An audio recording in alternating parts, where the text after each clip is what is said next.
Welcome to the Rugby Bits podcast, in which we'll be reviewing the first weekend of the Autumn Nation series. Today, I am joined by the third best player of our Rugby Bits Autumn Nation series fantasy pool, which is Shaun, joined by, the eighth best player in the Autumn Nation series pool, Jared.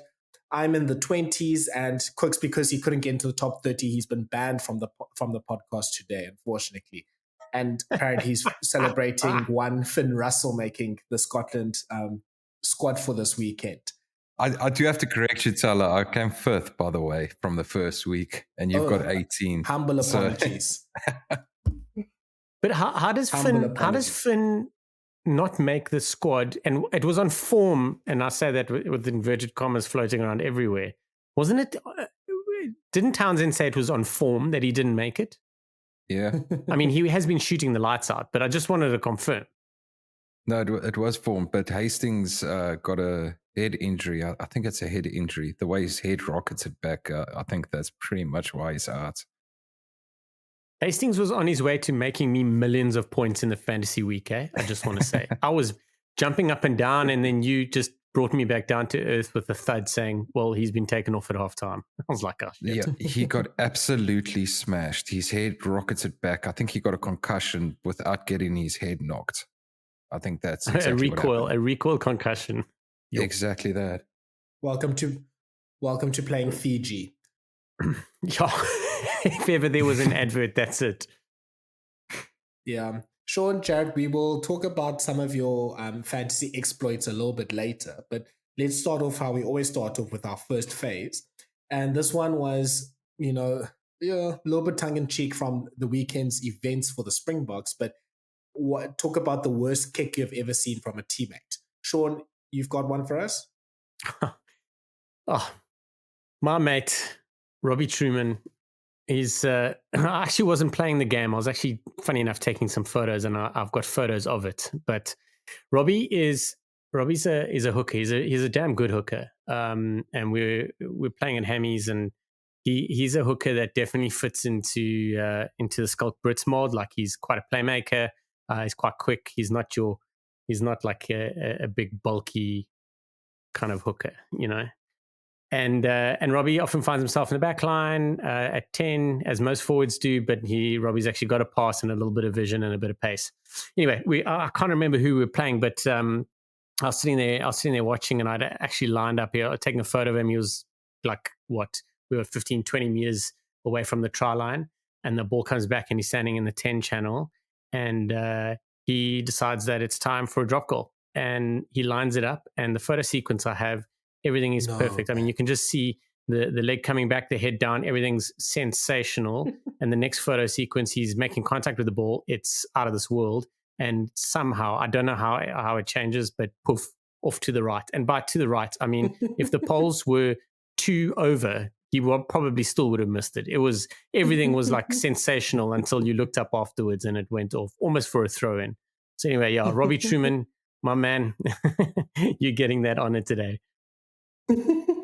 No, that is absolutely perfect, actually. And yeah, I thought this would end in a sort of a good note, like Matt Dunning, in a sense, because he slotted it, even though he wasn't supposed to. But yeah, he definitely just messed that one up. Jared, do you have a story for this? Yeah, so I'm going to go all the way back to the school days, and it was actually one of my first rugby matches. So only 3 years ago for you? Then. Yeah. It's much longer, funny enough, Shaun. About 9 years ago, even longer, man. But it was my first or second rugby match. And at an English school, most guys, it was their first or second rugby match kind of thing. And this one guy, he had played rugby in primary school, and like he was our fly half. And before the game, he's like, no, guys, like if we're in trouble in our 22, just pass me the ball and I'll kick it out. Everyone's like, okay, cool. So under the post, he's under our post, and the scrum half throws the ball back to him, and he thuds this thing. He kicks it as hard as he can, but all he got was height, and the ball just went straight up for an up and under. And as he saw it coming back down, he was about to catch it, and some lock, as he touched it, smothered him. Got back up, picked up the ball, and scored. And the worst thing... Oh, that's the best. The worst thing is that about 10 minutes later, again, we're in our 22. This time he gets a bit closer to the touchline when he receives the ball. But again, he just scars it. Everything just scars it. And the opposition winger catches it and just runs straight past him and scores. And the poor Oak, he starts crying after the game. And some of us were just laughing during the game, but the poor man's in tears. Wow. Oh, shame. No, mine actually involves me, and I think also related to the Rob Valentine, to this weekend's games. I don't know if you saw in the last 10 minutes of the Wallabies France game, the ball, I think, ricocheted from, Reece Hodge trying to have a kick, and then the ball went to Rob Valentine, and then he cleared it, and it went absolutely nowhere. And this happened pretty much the similar circumstances to me. I was in the back line for a line-out move, and then... or not a line move, was going to sort of chase an up and under. The ball somehow rolls to me because the Flier got charged down, and I was like, okay, I guess I have to kick this. I got this. It comes off the side of the boot. I mean, I'm lucky it didn't go backwards, but it sort of at least trundled and bounced out. So at least I didn't have to go all the way. I mean, the 6 meters of gain that I made, I didn't have to go all the way back, but I think it went more across than it went forward in making that kick. And I always feel sorry for the likes of Valentini. I think also Tag Byrne also had a kick like that. But obviously Byrne is, a lot better at that than I was. And when you make kicks like that as a forward, you try to convince the rest of the backline or the rest of the team that, guys, I had to. And you had to take that opportunity to make that kick. I've just realized. I've just shared another one into our group, but I think Shaun will remember this one from the Champions Cup and seeing Paseli Yato absolutely air a ball. Like he got the ball on the touchline, charging away, and he tries to kick, but he misses the ball completely. And I mean, Paseli Yato. Paseli Yato is like a very talented back rower, and a Fijian back rower that could easily play center. And I think he's even played center for Fiji before. And just to see him do that, I can't remember who was on commentary that day, but I think it might have been David Flatman. But he could not stop laughing. I think once you only stopped laughing once the scrum was completed. Oh, my word. I just realized I'm the only backline player out of all of us. I mean, and I say backline player like loosely. I mean, whether I played or not this is irrelevant. I once played on the side of the scrum, but sheesh, I'm going to have to fly the flag high. I didn't realize. So what's our Rugby Bits 15 here? So, Shaun, you played in the midfield or wing? I played in the flank. Yeah. Cooks was at lock. Jared, I think you're also in the flank, right? Yeah, I played lock, flank. Jared's a hooker. Yeah, everywhere. I was a rubbish hooker, hey. Yeah, believe it or not. Did you say you played lock? I went to English school, Shaun. Like we weren't a humongous pack, man. I've seen. Dude, I've literally seen like garden gates bigger than you. Yeah, exactly. Jeez. Lock. Who was lifting you? Yeah. Did they lift you? Yeah, for sure. They had to. Someone had to throw you. They had to. Yeah. What did you like? Were you like? Was there a line-out call on you, or did they just miss you? Were they just like? No, I generally used to call the line-outs. Oh, so you were calling on yourself all the time then? Damn straight. Safe option. Oh, beautiful. I tell you, to shame, man. Yeah, whatever. I tell you, I wouldn't mind. Thala, you can play on the one flank, and we put Cooks on the blind side. Well, while we're talking about flank, hey, Thala, I saw you shared it as well, but Fiji's winger, I can't remember which winger it was. I think it might have been the 11 winger. I can't remember his name for a second, but he had to pack down at a scrum and just absolutely forgot to get off of the scrum once the scrum off picked it up. Ran in a trap. I tell you, you know what I was thinking? He was given the orders by his prop. He's like, you get your shoulder in there and you scrum.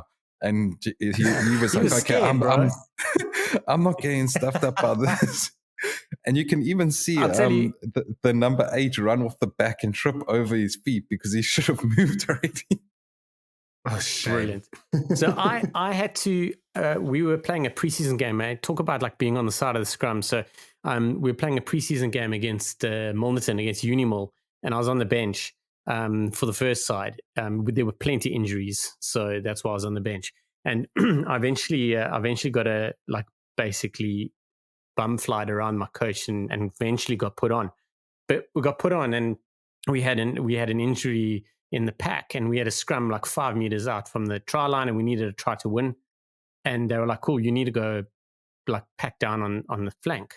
And I was like, oh, okay, I can do this. What do I need to do? They're like, just push and don't stop. I was like, cool, got this. So they are getting set up. I'm getting like mentally psyched out. Like the front rows go down and the locks go in, and I'm like, cool, I got this. And I like bind down, and I feel this hand, and we like one of the guys who was playing is quite a like very well known club rugby player and stuff around Cape Town. Wayne Mealing, he played for False Bay and Hammies, and I think he played for NTK for a while. Big guy, and also someone you'd never ever want to mess with ever. And I felt his hand on my back, and his hand was like across like the width of my back, and he just pulled me out. And what I now realize, and didn't realize then because I was just like retarded, I didn't know what the hell I was doing. He pulled me out, and he just looked at me, and he moved me onto the flank, and I'd bound down in the 8th man position where he was, and he's like, this is my place. And he literally just picked me up and then jammed me into that space where I was and kind of put me into place like I was a Lego man. I was like, whoa, okay. And after that, after the game, he just looked at me, he says, if I ever see you near the scrum again, I swear to God, I'll knock you out. And I was like, yep, that's right. I'll play on the back line for the rest of my life. Done. Fair enough. And I'll tell you, as a forward, hey, when you get that opportunity to play number 8, and you don't often get to play number 8, and somebody else goes and packs down there, you are livid. Like, I can understand his reaction completely. Like, when you get that chance to play number 8, that's your position.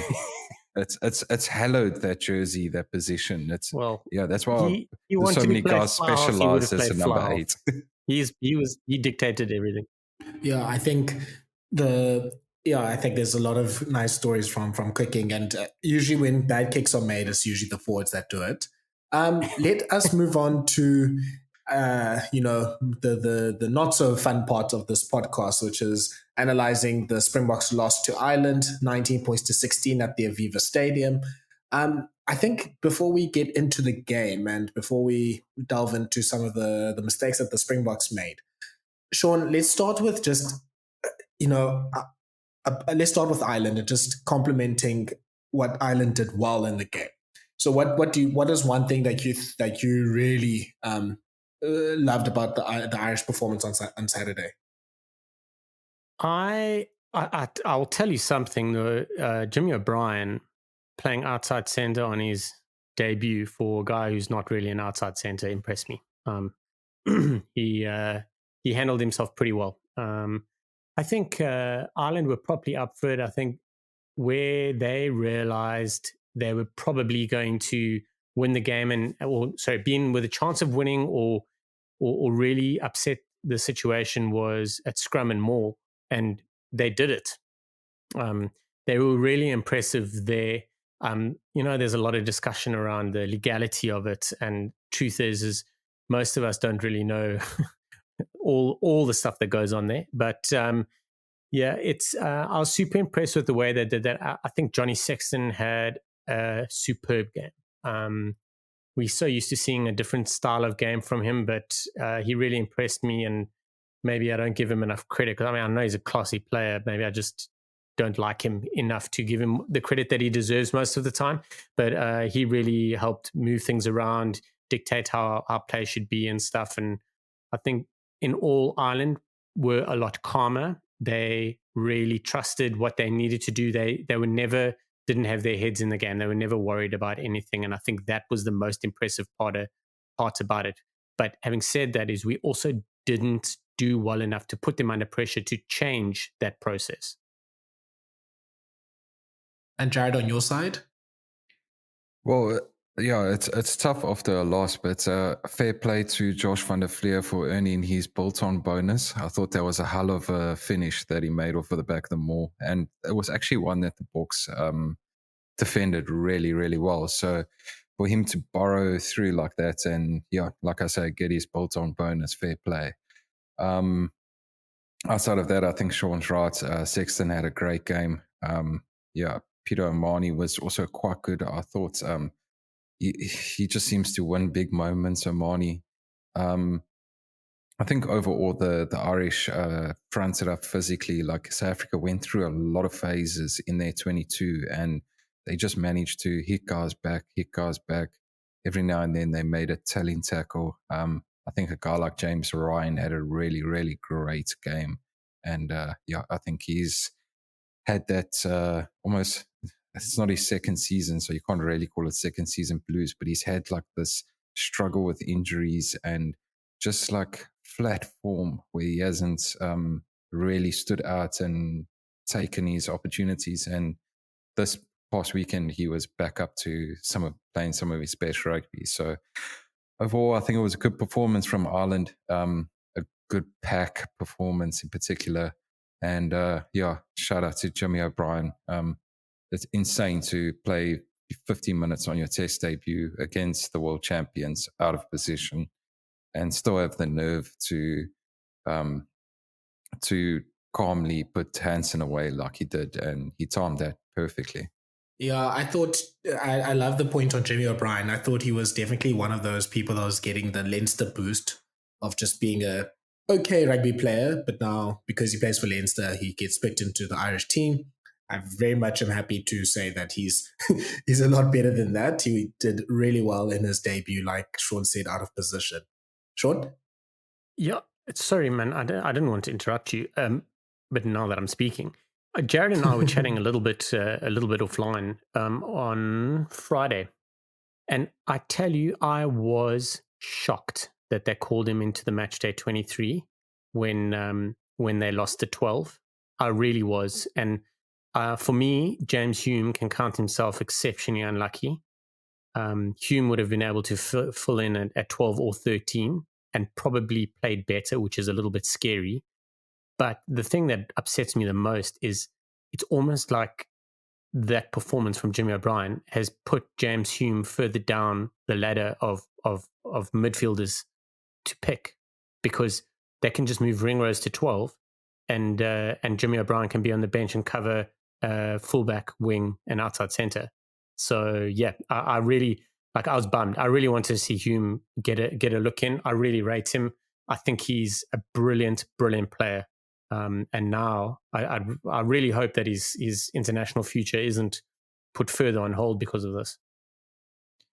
I think they would have gone with McCloskey and Ringrose playing a full 80. So I don't think Hume would have got on. So I think they were looking more at backing up a guy like Hugo Keenan, who was a bit iffy for the game, whether he was going to be able to play a full 80. And then they could have just moved Hansen to fullback. So I think that was the thinking there. And I think Hume is still well within that conversation as a centre. I hope so, mate. I really do. Yeah, but he did really well. Yeah, small hot take. I just want you guys to quickly debate. Doris, Van der Flier, Omani, best loose trio in the world? No, I'm not parting. No. Listen, Doris, again, he's probably another player that I would not have picked Doris at 8. I would have picked Jack Conan at 8. Doris was flippant brilliant. But we must also understand is that players will most certainly lift their game to another level when they face the Springboks, especially like the Springboks and the All Blacks. We have that about ourselves, that aura around us. Even though Ireland are number 1 in the world, they definitely are worried about us. So I think it was a great battle. But I thought Doris was flipping good. I really thought we would work that loose trio, and I'll be honest, on any other day we probably would. Like, we had a couple of guys that were iffy. So yeah, no, is the answer. That's not the best So, loose trio in the world. I think if you're talking on form, Argentina does a very good job of contending those three, especially after this weekend. That's not bad, yeah. I tell you, Not bad at all. The Pumas, they are disrespected daily. People talk about like World Player of the Year. They talk about like best loose trio, best this, best that. You hardly ever hear anyone refer to an Argentinian player or loose trio unless they have played that weekend. Like if Argentina didn't play this weekend, Buffelli wouldn't even get a mention if you're talking about the best back three in the world. You know what I mean? Like what more do they have to do? They are having the season, like they're having one of the best seasons ever, and they love playing away from home, which is so opposite to everything almost ever in the world. Like no one, I don't think I've ever known a side that loves to play away from home as much as Argentina do. And this is leading into a World Cup, which incidentally, I think Argentina are like historically the best, like the fighting outside of their weight category team ever at World Cup time, you know, like consistently. Yeah, I can't wait to get into the Argentina side of things late in the podcast. Now, let's get into dissecting the Springbok performance and looking at some of the things that didn't go well for the Springboks. I think the only place to start is the Willemse 10 situation and debate. We did discuss this on our WhatsApp group on Sunday after the game, and there was definitely some interesting takes from everyone. But Jared, I'll start with you. Yeah, I think it's quite clear that Willemse didn't have a great game at 10. And yeah, there's some things, especially with his place kicking and his kicking out of hand that didn't go well, and some of his option taking too. Yeah, is it a mistake to pick him at 10? Is it something that we have to, is it a case of, do we make the best out of it, especially for this tour? Do we give, we'll talk about selections for France later, but yeah, if we do make the best out of it, how what's the best way to try and use, the talent that Willemse has and the form that he has and use it positively at 10?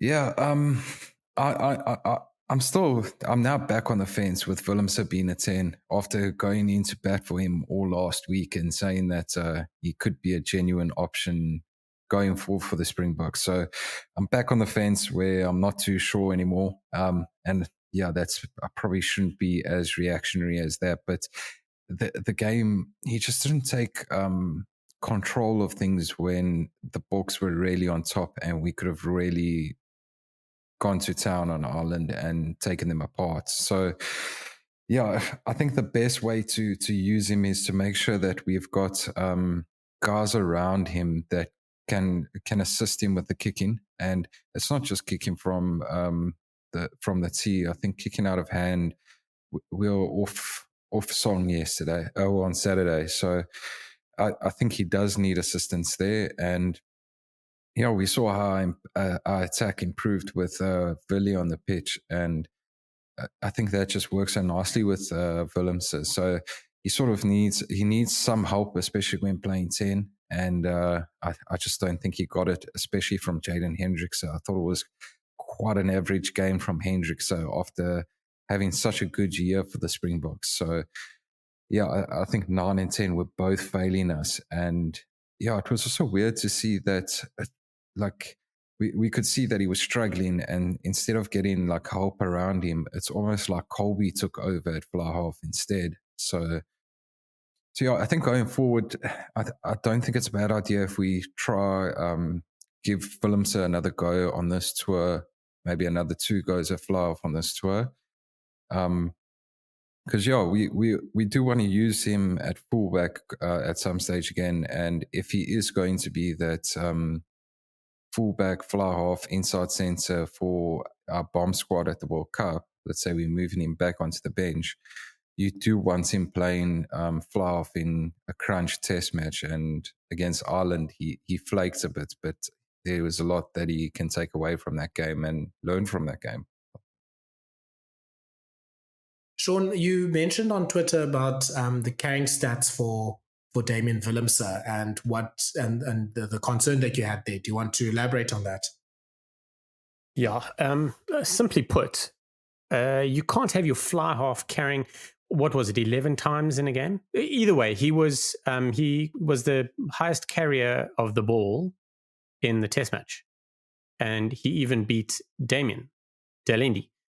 Now, the way I look at it, and I know it's not an exact science, but if you carry the ball 11 times as a fly half, that means roughly 22 times of the game, 22 phases of the game, you don't have a fly half distributing the ball.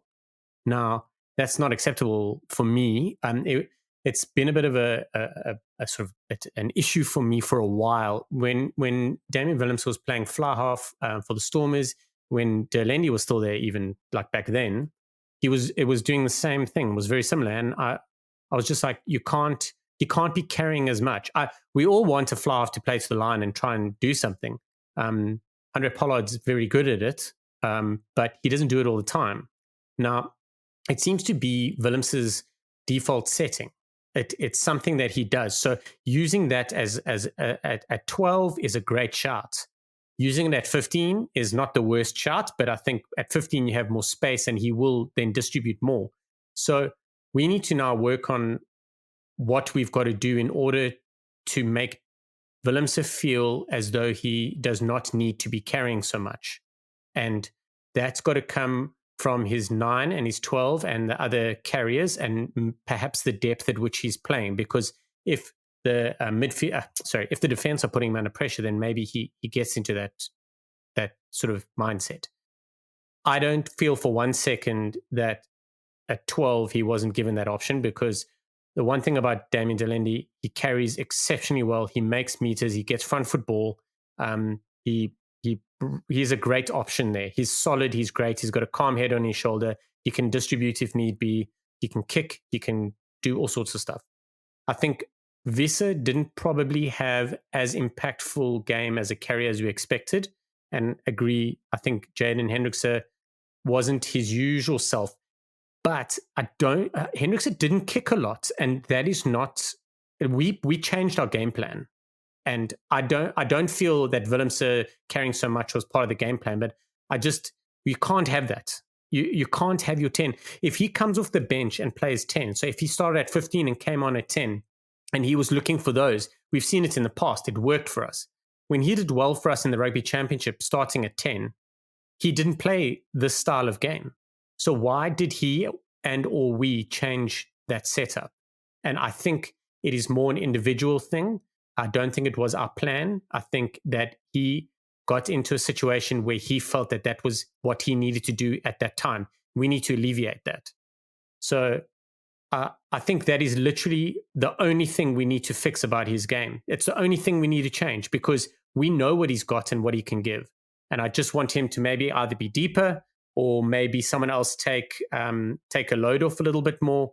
But we can't have it. If that's how he's going to play, we can't have him playing at 10 as a starting fly half. Yeah, it's tough, and especially on a rewatch, it's tough to see Damian as a viable long-term fly half option. And obviously, I think he's being primed to be someone that can step in as a second choice fly half if something obviously happens to Pollard. And that's fine. And I think Willemse has at least the talent to do it. And I think his game lends to it more than, say, Francois Steyn. That's not saying too much.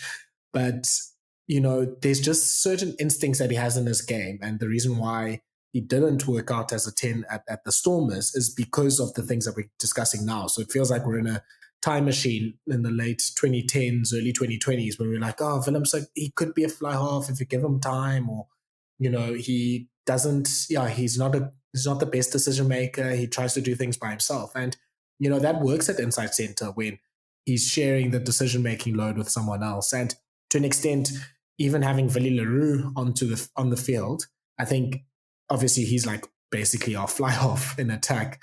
And we saw how well Willemse played there. And we probably can talk about Willie Le Roux and his influence in the second half now. But, it was a world of difference between the game when when Willie Le Roux was on the field versus when he was off. And you can see, you saw, I think, the inexperience of that 9, 10, 15 combination on Saturday. Hendrikse, I think, has 11 caps, at least according to my Wikipedia search right now. Willemse is on 24, Kolbe's on 21. And I think you saw that maybe lack of experience, and especially for Willemse and Kolbe, lack of experience in those decision-making places, in that they weren't able to make those decisions. And although Damian is great and he had a really good game, he's not a 12 that can step in at 10, really. He's not really that like second fly half type of 12, like, you know, an Aaron Mage or an Owen Farrell. So it's limited what Damian can do, DLND can do in a situation where his fly half is struggling. So, yeah, I don't think the Springbok coaches did well to set him up for success. But I think in the first place, like, you know, Willemse being on such hot form, yeah, when I make sort of the losses and you know the gains and the losses of playing Willemse at fly half versus playing him either at centre or at fullback, I think you'd rather play him at centre or fullback and trust one of the other fly half options in the squad. Yeah, it might be, you know, very tough to do that against France or whatever, but, you know, you don't want a situation also where Willemse almost has to go back a few steps in like his form and confidence that he's had, because yesterday just things got bad and from bad to worse, and especially once he missed that first penalty, I think his game went down. His game and decision making went down. I have a couple of questions and a couple of points. So it's great that you highlight the 9, 10, and 12 and the inexperience. It's also important to note is the your 9, 10, and 15 and the inexperience. It's also important to note that the 10 and the 15 were essentially, well, not essentially, they were playing out of position. So, you know, they form part of our spine, and it's obviously very important for them to be a little bit more involved or better involved.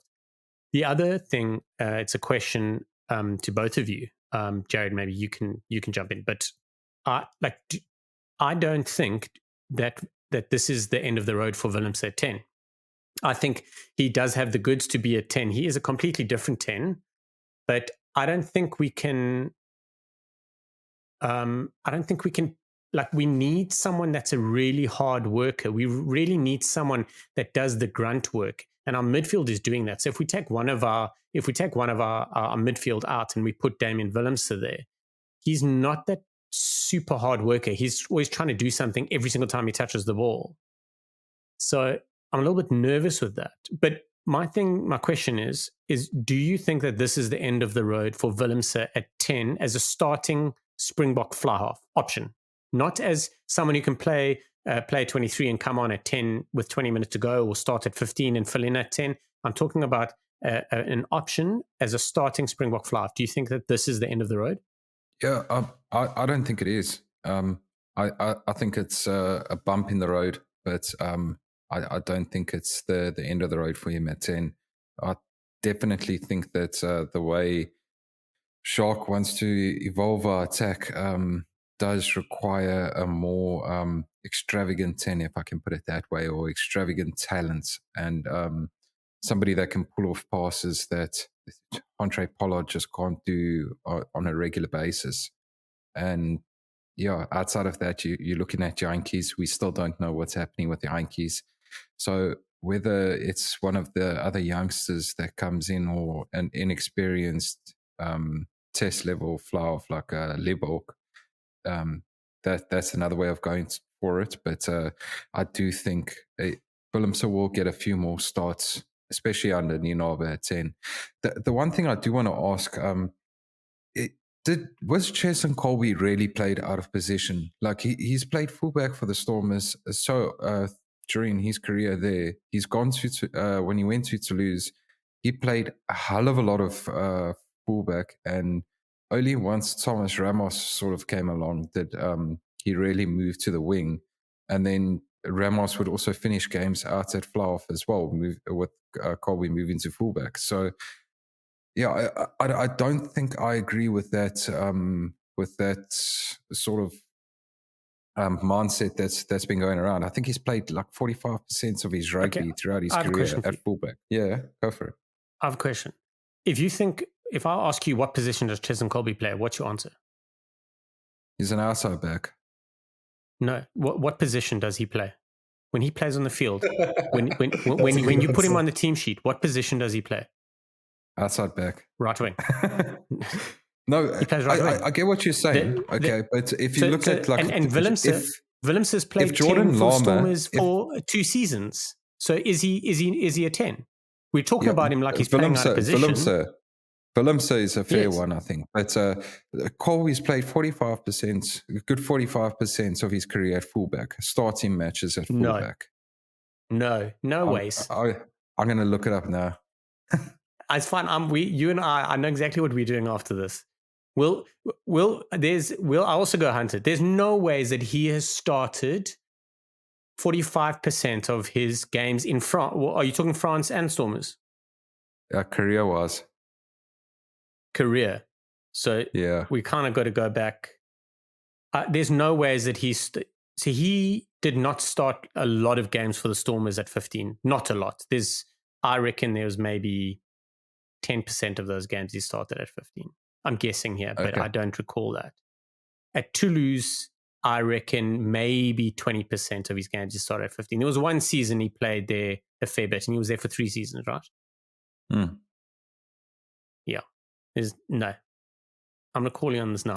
As being the highest ranked fantasy player amongst us. I'm going to pull rank and say you're wrong. Oh my gosh. I am third. I mean, there was no ways I wasn't going to milk this for all it's worth. I mean, it's only going to be around for a week. I don't know what's happening on Friday, Saturday, and Sunday. I could be languishing down the bottom there with Cooks again. So I've got to work this. It's got to be worth something. It's got to be worth weight somewhere, you know? Just to quickly answer your question, then transition. I think the Willemse thing, what will the coaches do? They'll continue with it. I think they obviously are still determined in seeing him as a fly half.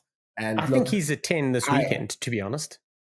It sounds like he will be. Look, we'll talk about team selection for Saturday, but my best guess is Willemse 10, Libbok 23. But yeah, I think the issue becomes that, number one, it's not the best use of his skills. It's not the best use of his talent. I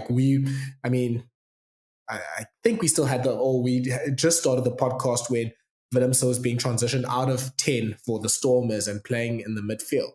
And I think we already had the conversation there that I was disappointed that we weren't giving him time to settle at 10 and to make those decision making. And I think in future he might be a great 10, maybe by the 2027 World Cup.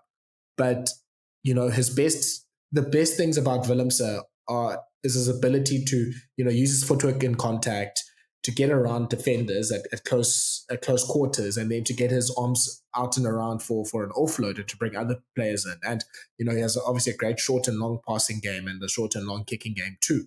And he just he's not able to do that as well at 10, because 10, you asked to pass more, you asked to kick more at 10, and you asked to set up the attacking structures. And the shapes and the pictures that the Springbok backline showed when they had the ball in attack, and I mean, in the first phase, there was a lot of one-off running, but there's sometimes when the backline did get the ball and, the shapes were ugly, man. It was really, really bad.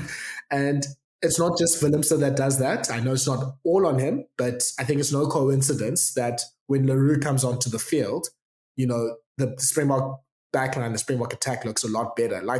There's one, I think near the end of the first half. I don't know where Kriel was trying to stand. He was way too shallow. Damian was also way too flat, so Willemse's pass wasn't good to him. And Colby, he wasn't really an option in that attacking formation. So already for the Irish defense, they know it's either Willemse going to carry it up himself or the ball's going to go to Damian, and Damian has to probably juggle a little bit to get the ball. So it's things like that we need to work on. And I would basically,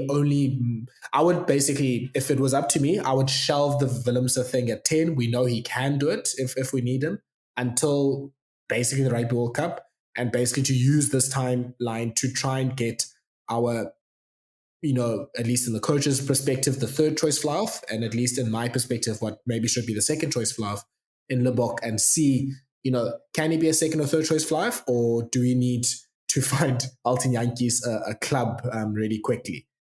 Shaun, I'll have your final point and then we'll move to the next thing. Oof, we can't move on so quickly. Okay, so I agree with you in that him playing at 10 against an Irish defence is probably not the best use of his skill set. How are we going to change what we need to do in order to best use his skill set? Because that's obviously the obvious question. And I think, and I'm talking about at 10. The other thing is, so that's more a rhetorical question and we can discuss it maybe later. But the other thing is, do you think that it's a realistic option? And I'm by no means downplaying Libbok and his skill or anything, but do you think it's a realistic option for the Springboks that we will be taking an inexperienced, because there's no matter how many games Libbok plays from now until the World Cup, he'll be inexperienced.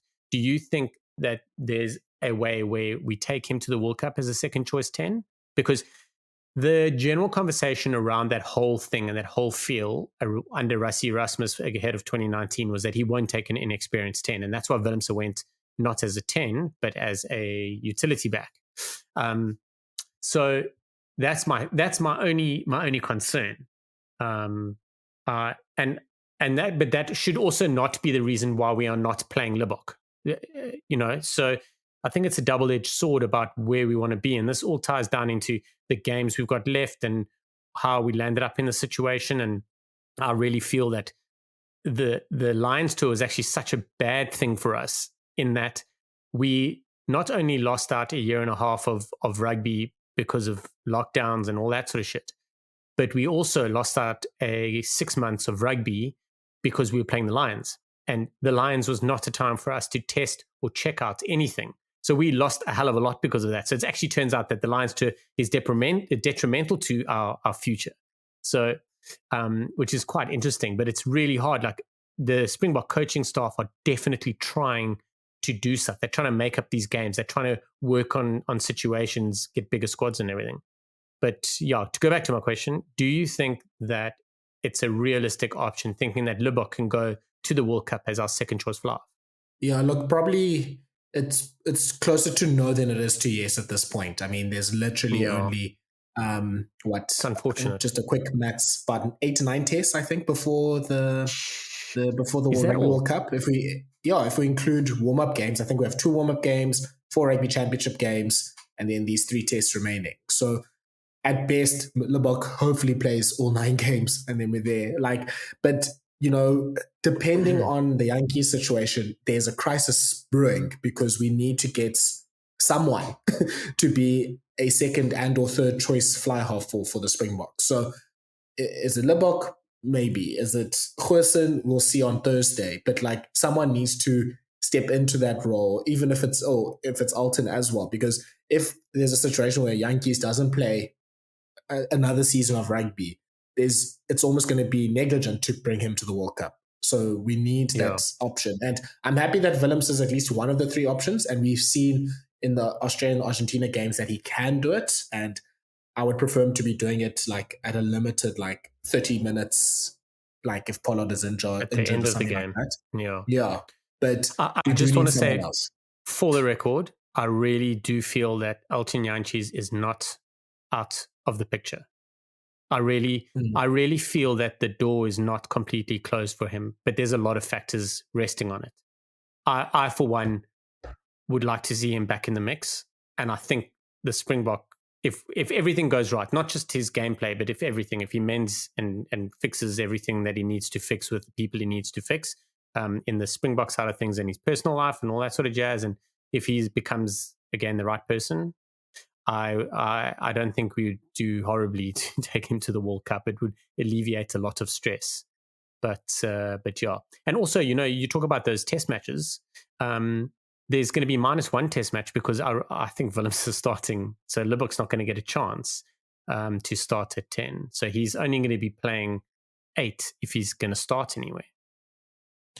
Those comments from Rassie are also perfect. Sorry, man. Those comments from Rassie is also a perfect world. So when he was saying that, he had Jantjies, Pollard, and probably Mornay Steyn to choose from as well. So 2 of those options are currently off the table, or 3 of those options are off the table at the moment. So he's going. Ninob is going with what he can. So I think we could go with the inexperienced fly off to the World Cup, and it's just because of how the cards have fallen. I want to talk about Mornay. So Mornay Steyn is retired, and we could do a lot worse than taking Mornay Steyn to the World Cup. If we are going to send an SOS to Mornay Steyn, there's no ways we're doing it in November. He will, but why? He doesn't want to travel so much. He doesn't want to be away from the family and everything. Are we going to make him have that conversation with his wife and the kids and everything and say, right, for another year, I'm going to be out the mix? Because that's going to be challenging. I reckon if we're going to make that call, we have one chance to do it, because he will say yes, but say yes once. And that once, if we need him, has to be for the World Cup. We know what we're going to get out of him. So I think that is probably secretly being sat in the back. If we ask him, he'll come. But we can't ask him in November and then expect him to sit with us the whole way. It kind of defeats the object. So I think we have one chance at it, and we must keep it as long as possible. Let's move to the goal kicking, another point of discussion. And obviously linked to the Willemse thing is the fact that, with no Pollard in the team, we don't really have a 80% goal kicker in the team if someone like Manie Libbok isn't chosen. Jad, I'll start with you. How do we fix this? And especially if we've just talked about Libbok probably being maybe in the match 23 only at on the bench for France. Are we going to have the sort of lotto roulette thing that we had with Willemse and Cheslin Colby? What do we do here? Because, you as an international team, you don't want to go into a match where you're missing kicks that, there was 86% success rate in the one kick that Colby missed, unfortunately. Yeah, I think they have to have got a consulting coach in at for the kicking, or that's all the players must have really worked on it this week. Like I know a lot of consulting work for goal kicking actually doesn't even happen with the coach there. So somebody like Flier can do that kind of work remotely. Brian from Straten did it with Mac Gito and Quay Cooper back in the day. So hopefully there is something going on, and they are getting some adjustments, because the way they were striking the ball, it's not, it does not look comfortable at all. So yeah, hopefully they put in the hard yards this week and really put in their work in. And when you look at a guy like John Cooney, the way he's speaking about goal kicking on Twitter and that kind of thing, just go check out his Twitter profile. It is awesome. But it's a lot to do with like the mental challenge of overcoming your doubts as you're about to kick and just remembering or going through your paces. So yeah, they have to, I think if we're going with a similar lineup that we had against Ireland, we're going to have to trust Willemse with the T and just back him. I was very surprised that he didn't have another shot at goal after his hook, and it had to have been his decision. I don't see a captain pulling a kicker off of taking shots at goal. So I think that was Willemse's call. I just want to highlight something. So Damian Willemse, and I'm talking kick. I'm talking kick kicks at goal over a season period. So if people played in Europe, they would have played over 2 tournaments and all that sort of stuff. But Damian Willemse, he only really kicked for the Stormers in 2018, where the sample size was fairly large, like over 30, I think. But he kicked it at 79%. In 2019, he kicked it 100%, but I mean, it was a handful of kicks. Other than that, he hasn't really kicked, and when he has kicked, he hasn't kicked exceptionally well. But the perception around Pollard being an 80% kicker is not true. I mean, it was in 2018 that he was in 2018 where he was kicking over 80% for the season, the whole season, like club and country. And other than that, there's been a couple of 79s, but 78s and 77s have been in the mix. So Pollard is also struggling a little bit. He's not as solid a kicker as we all believe him to be, or the perception is. We all know that when he's on song, if he kicks that first one, he'll kick them all day. It's a tough one, But yeah. So, Shaun, I think you shared that pick of the different kicking options. Talk about quickly the likes of like Faf de Klerk and Jaden Hendrickse and Cheslin Colby. Like, what are their kicking successes, and do they have a big enough sample size? Just say who you're asking. So Colby doesn't have a massive sample size. His kicking, I can find out for you now. Who are the other guys you were talking about? Faf and Hendrickse. So I can just give me a second here. So Colby, who I can't find his actual kicking stats, but I can tell you that he's landed one penalty goal this year, which we know about. Last year he landed none, so I don't think he kicked last year, even for Toulouse. And the year before, he got a conversion and a drop goal, but I'm not sure how many attempts he had there. But one thing I know about Faf though, de Klerk has kicked a fair whack, so we know that he can kick. I've seen him kick for Sale. So again, I don't have his actual percentages just because of the way it's set up here. But last year, he kicked 4 conversions. So he kicked a fair amount last year. In 2021, he didn't kick at all, or he missed every one of them for what he did kick. And the year before that, also not a lot. So so that's the thing. Like, to be fair, the stats that I'm pulling are not from like the Prem Rugby Cup. I don't have the stats for those, but I know that he started at Flier in the Prem Rugby Cup a couple of times and kicked, which I don't have those details for. Okay. Well, yeah, so there will be a lot of arranging and probably a lot of kicking practice for everyone in this week. There might be even a kicking competition. Shaun, I think another bugbear of yours that you've had for most of the season is our rolling maul and their lack of effectiveness in getting tries over. Maybe explain what your issue there is. Well, so yeah, this is going to be a little bit controversial because I'd prefer not to talk badly about people. Let me rephrase it. It's not exactly the best way to go in it either way, but I think we're realizing the importance of Matt Proudfoot.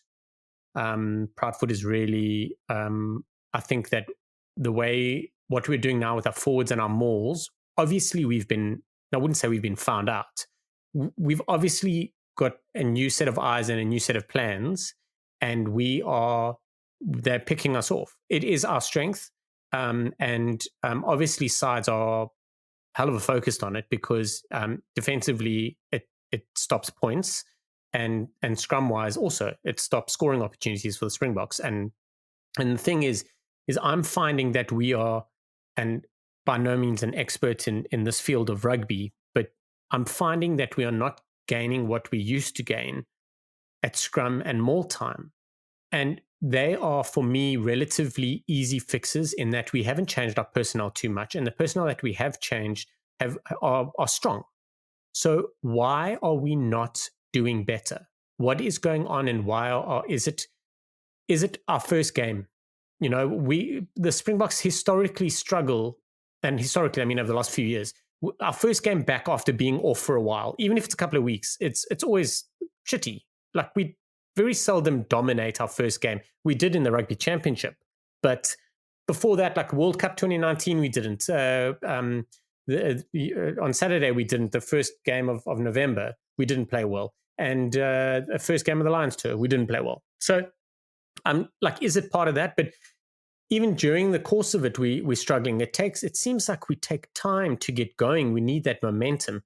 But why are we not really doing better? We should be doing better. Mauls with the heights and with everything. I understand that our line-out throws have been iffy, and that totally affects the setup.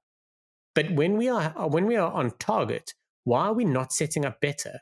Why are we allowing the opposition? And foul play aside, because I don't particularly want to dive into it like, oh, but look at that, they're illegal. We should be tight enough and better that we are overcoming that, and that we are, to use a rugby term that's used all the time, is painting a better picture, that we are winning that space, and therefore whatever's happening should be illegal, or that we are just dominating.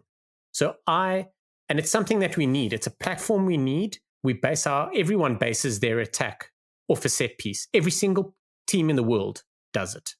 So we shouldn't be backstepping in that space. So one of the answers I will give you, Shaun, is I think since the World Cup, our maul has been such a big talking point that teams do, let's say, 10% more homework than they would have previously with our maul. So I think that isn't helping either.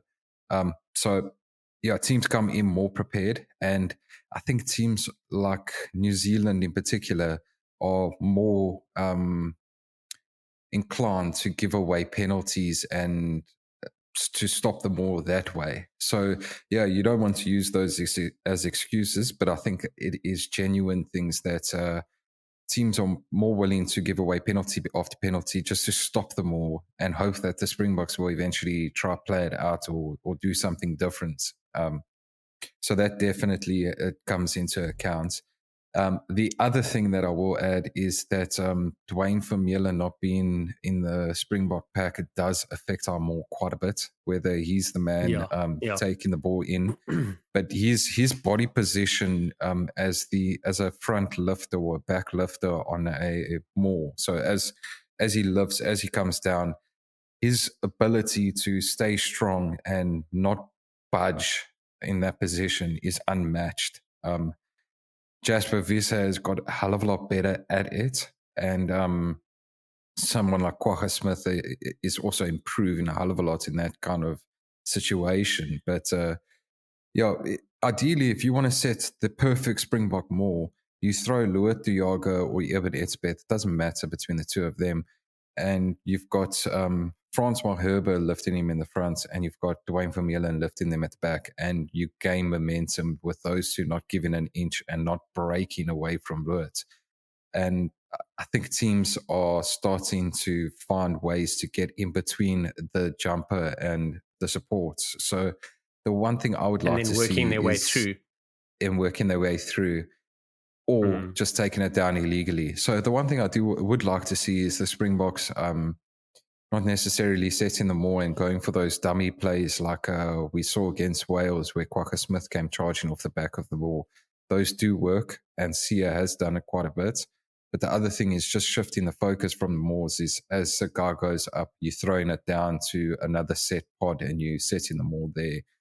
It's handy, it's risky, but I think they can give it a go.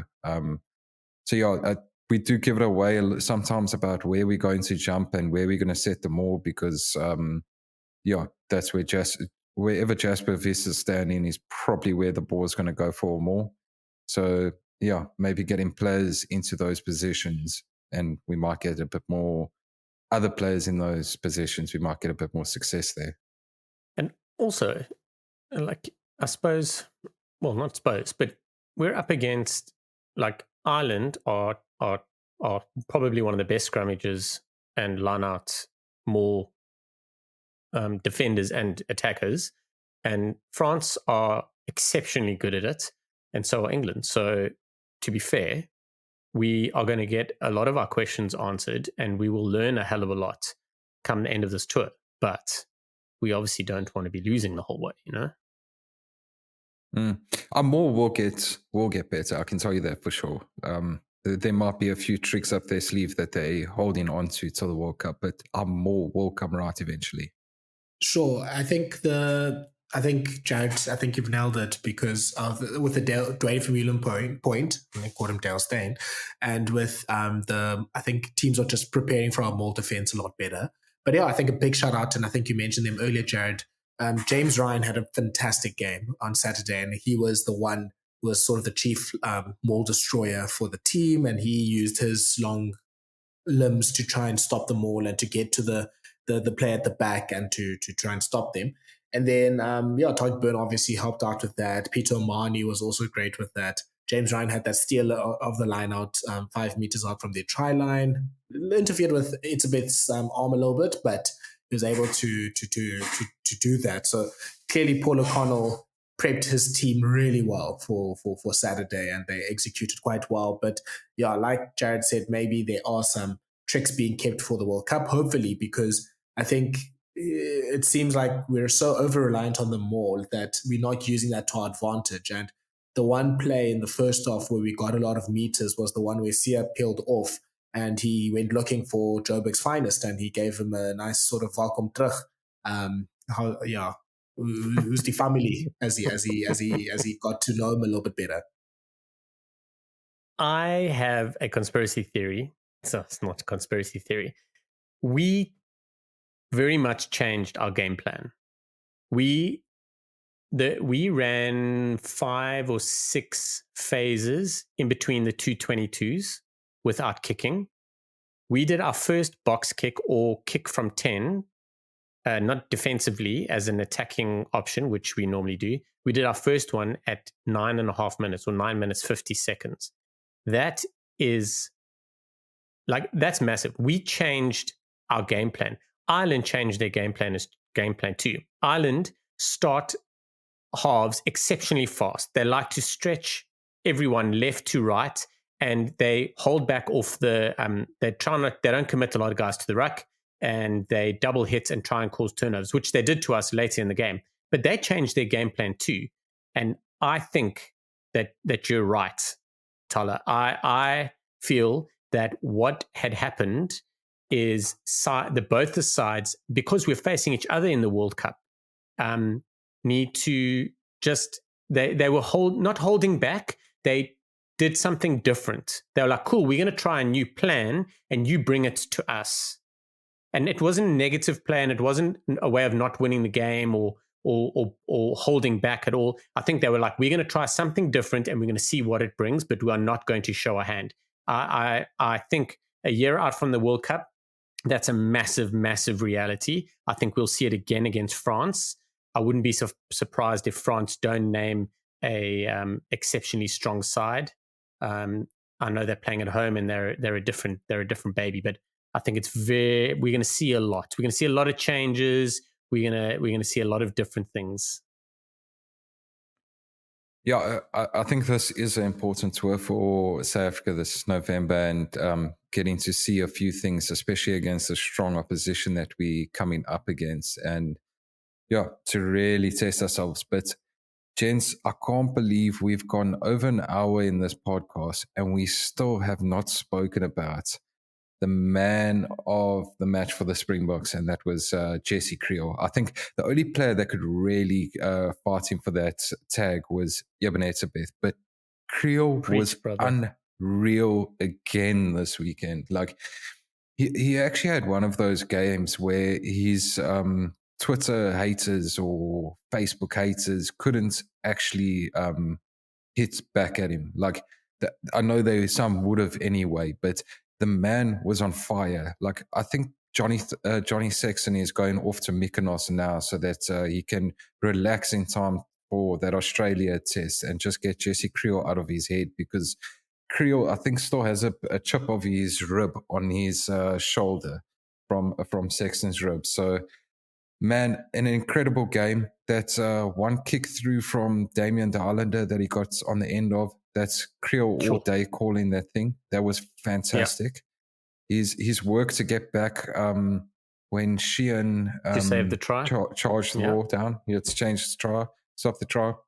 His reactions there were just out of this world, and that's one of his biggest assets, is his ability to adapt to whatever situation. Like, just so at the drop of a pin, he's there and he's made that decision. There was another tackle, I think it was Mac Hansen, that he made a tackle on Mac Hansen that was also just brilliant. He did a very a thing that I was praising Henko van Wyk for a while back, that he's not committing to the tackle and then drifting on, and then when the opportunity is there, he strikes and he takes it. So yeah, I think I got that out the way, but a good rant about Jesse Kriel, and a flipping great performance. And yeah, we can see him in the 13 jersey again, I think. I'm glad it wasn't me, because I have been banging on about it, and I know he has. So South Africans have to hate on someone, so that's the thing. But the perception around Kriel does come from way back when, and possibly Heineke Meyer and that 2015 loss to Japan and all that sort of stuff. I, for one, hated the fact that he moved to 13. I thought it was going to take I didn't think it was a viable option. It probably wasn't a viable option in terms of the time it took, but where we are now, it's most certainly worked out. He is head and shoulders, and I talk about available 13s. Lukhanyo is not available, but Lukhanyo and Jesse Kriel are right up there, super high. We don't have another player that can cover that 13 position remotely close to how Jesse Kriel does. We've got 2-3 players that can attack really well at 13. We've got a lot of Rico Ioanis, but we don't have a defending 13. We have guys. Henk van Wyk is class. He makes a lot of errors, but he sees that error that he's made early. He adjusts early, and then he's got the pace and the ability to fix it. Now that is something that's a natural, and it's good. But he's not, by far, nowhere near being anywhere where Jesse Kriel is. Jesse Kriel gets hated on for not being as dynamic as Lukhanyo. There's no one on earth like that in the 13 jersey or any jersey that can play with that ability like Lukhanyo. So anyone you compare is not going to be good enough. So you guys need to get over it. But Jesse Kriel, defensively, he's brilliant. He's absolutely brilliant. People are worried about him. Like, they worry. They know they're not going to go through him. And they now know that they can't really go past him. And the way that he and the outside backs, whether it's Arendse or Colby, or whether it's Mapimpi or Cannon Moody on the right, he's just gelling perfectly well with them. I mean, Mapimpi and Kriel in the first 20 minutes put in 2 of the biggest hits I have seen by a non-Fiji, Samoan, New Zealander in forever. Massive, massive, massive hits. Like, you really have to clutch at straws if you think that Kriel is not our best option at 13 right now. And he's brilliant, and I'm super happy for him. And I'm like, we are so well covered at 13 at the moment. We really have options. Like, we've got Esterhuizen who can do a job there, but we've got Damian Willemse who can cover 12, Esterhuizen at 12, Damian Delende at 12. Damian Delende can cover 13. I don't think that door's completely closed yet. I think we'll see him at 13 leading up to and into a World Cup game somewhere along the line. Jesse Kriel can play 13 well, and he can play right wing. We've got Lukhanyo who can play left or right wing, and 13 and 12. So our midfield is actually rock solid at the moment. Sorry, I ranted. No, I just want to add to that. I think Kriel's probably the best option you can choose, especially for a game like this, if Lukhanyo is not available, because we know how good Ireland is in running their patterns and in getting their players out. And I think it really did shift how Ireland tried to play in the first half, because Sexton was then trying to do long passes which were ill-advised, instead of going through the Sexton loops and like the interplay between the players in midfield and then getting the ball out. So it rushed the Irish attack to try and get the ball out wide as far as possible to try and outflank Kriel. It also, I think it clearly showed, because Sexton was just, his passing was off, and I think the Irish attack was trying to play too flat. And it was only in the second half where they used a few more inside passes, where the backline was a little bit deeper, that there was a lot more success for the Irish team. And that's when they had a bit more go forward ball and were able to create the 2 opportunities in which they scored the tries. So I think Kriel was really good with that. I do think, though, and I mean, I think we have to balance these things, and I have to be sort of the Grinch that stole Christmas in a way, but there were some attacking things, especially pre-Willie, that Kriel also just looked really bad at. I guess in terms of the attack, the only backline player that looked good pre-Willie Le Roux coming on was Damian Delende, just because of his ability just to carry the ball and track it up. There was that one need to forward pass add- from Kriel. You need to add again to that. Damian Willemse again. He has what? Don't you very dare. No, Our 12 and 13 have been the best really good. performing backline players in the Springboks the whole year, like comfortably. It's not that difficult at the moment. No, but genuinely, I think Dirks was good. Dirks was really good. I think a few months ago and a few games ago, I think he was almost trying to do too much by himself, but he did find his form in an Australian tour and in Argentina as well. But yeah, back to Kriel. I think there is some attacking things that he's just not. Yeah, I think when we give him a situation where he has to make decisions in attack, he's not great.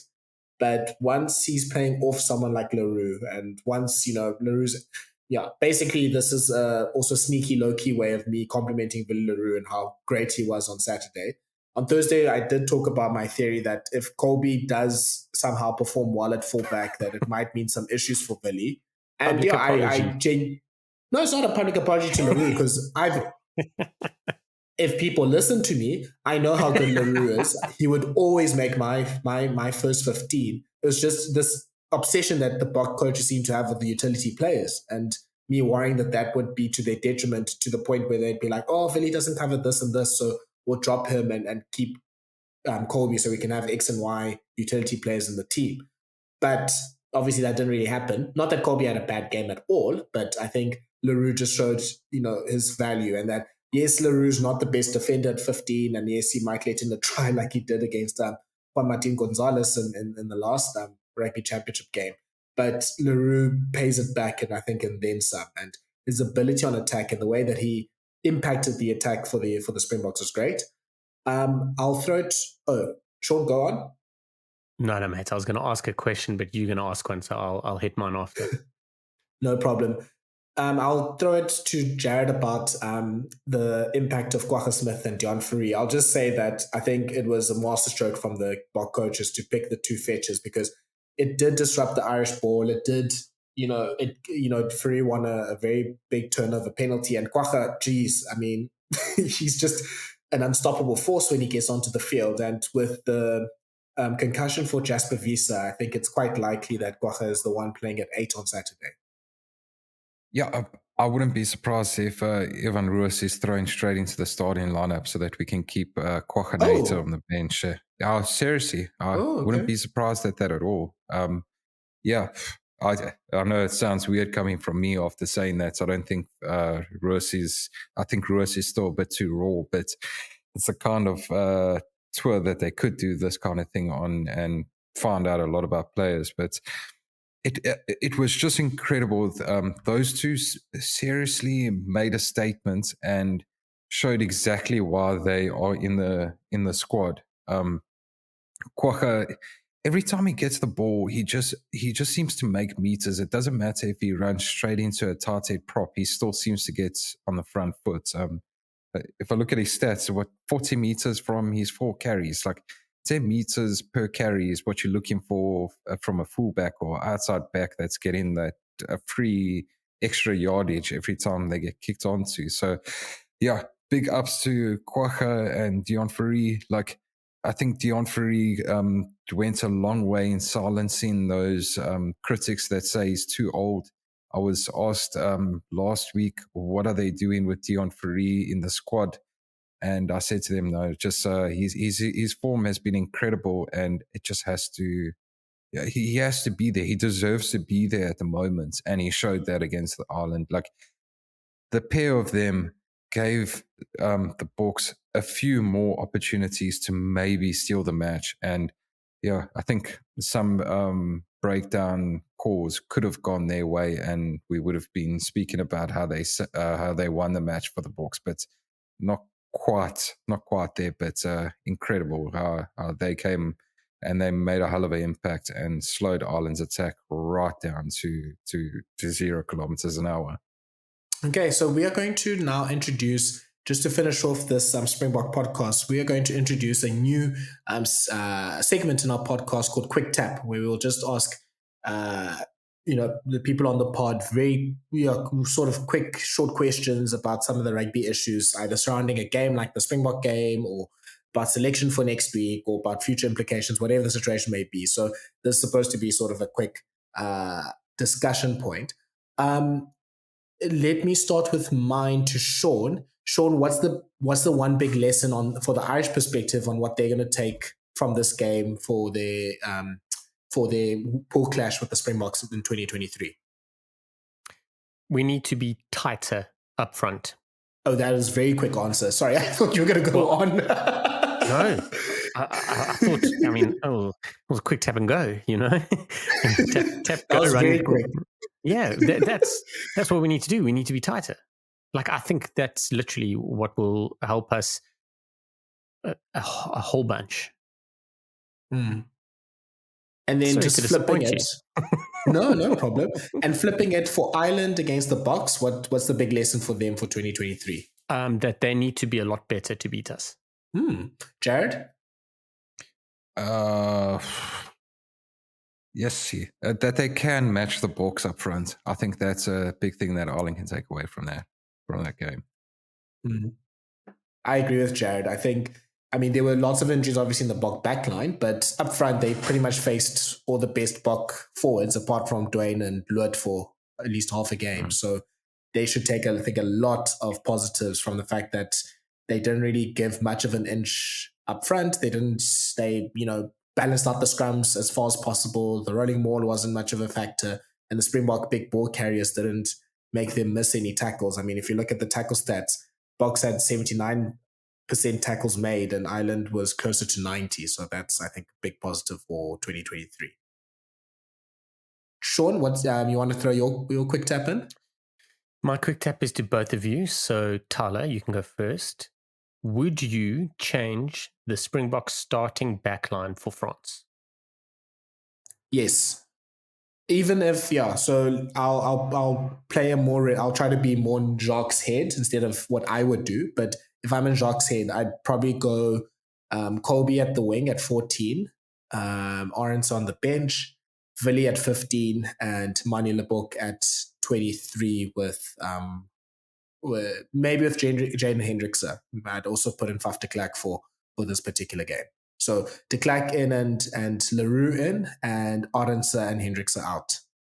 Okay, Jared?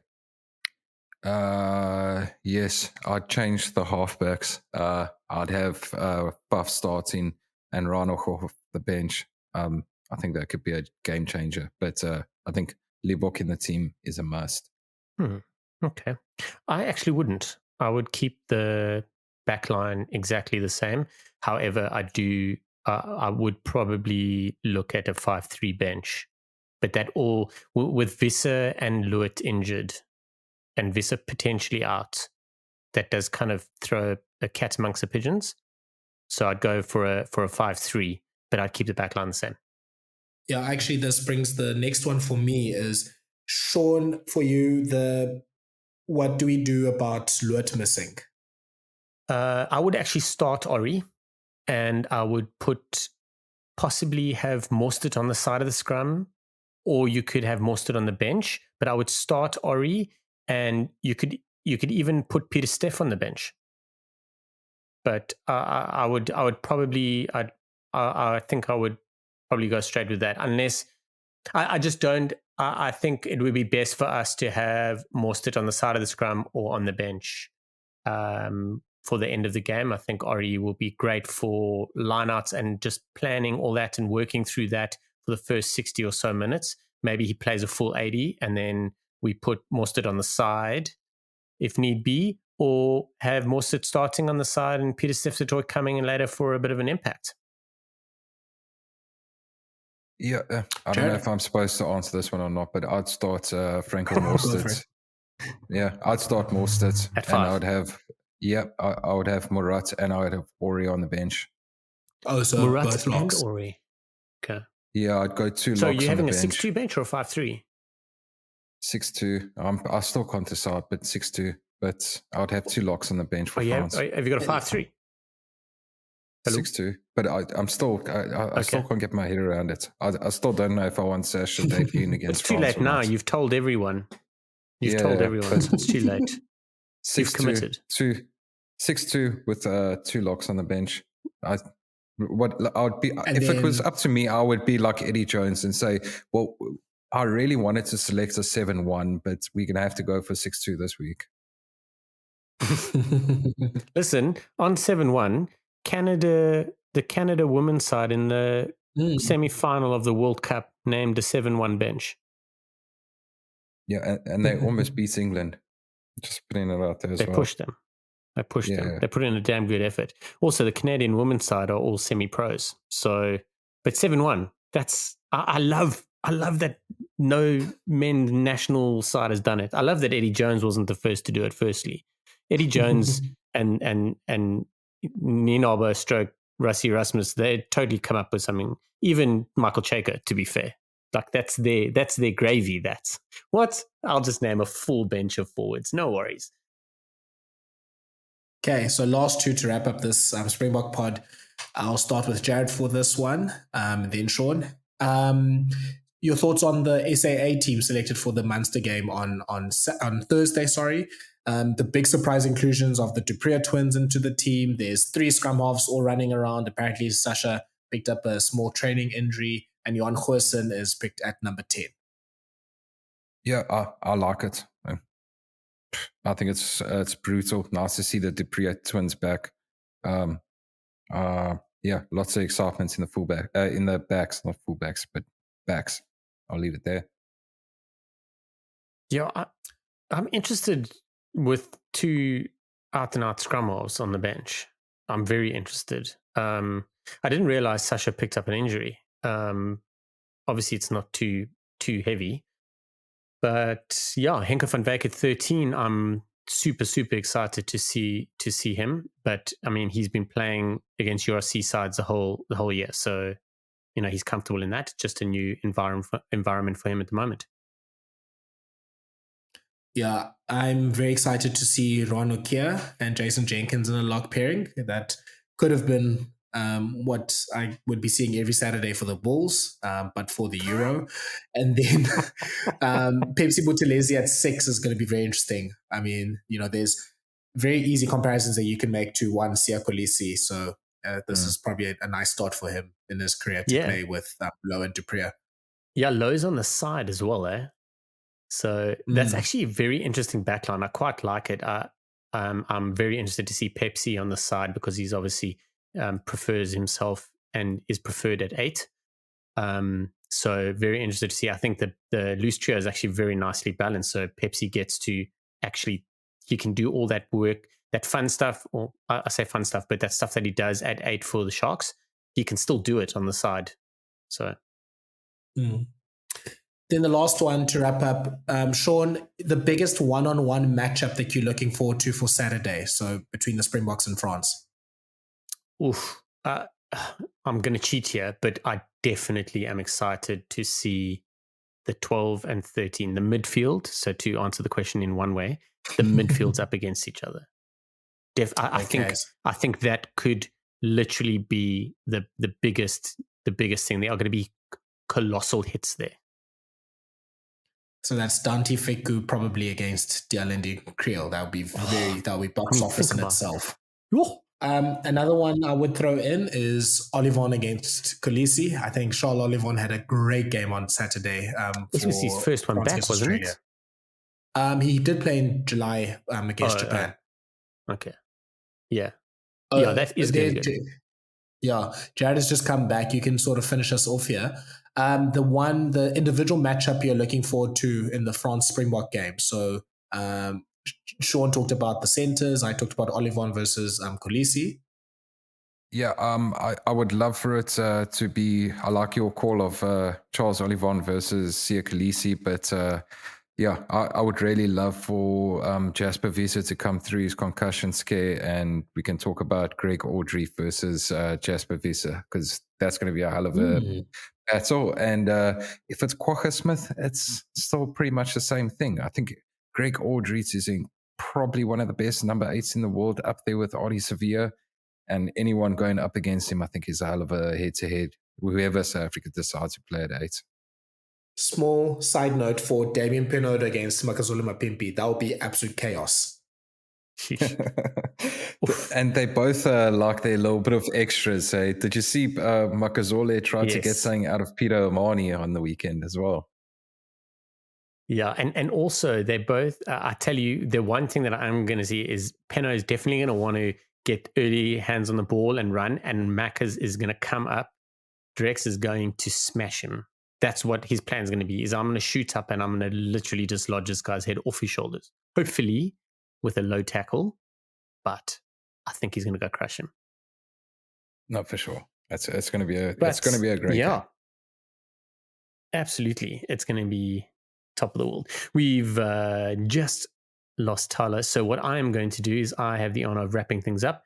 And just want to say thanks everyone for listening. And we are looking forward to this weekend. We are going to bring you a separate pod with a wrap up of the rest of the Autumn Nations Cup. And we look forward to having you guys on board for all of that. Jared, thank you so much, mate. And hopefully we'll chat to you on the next pod. Exactly. Thanks, Shaun.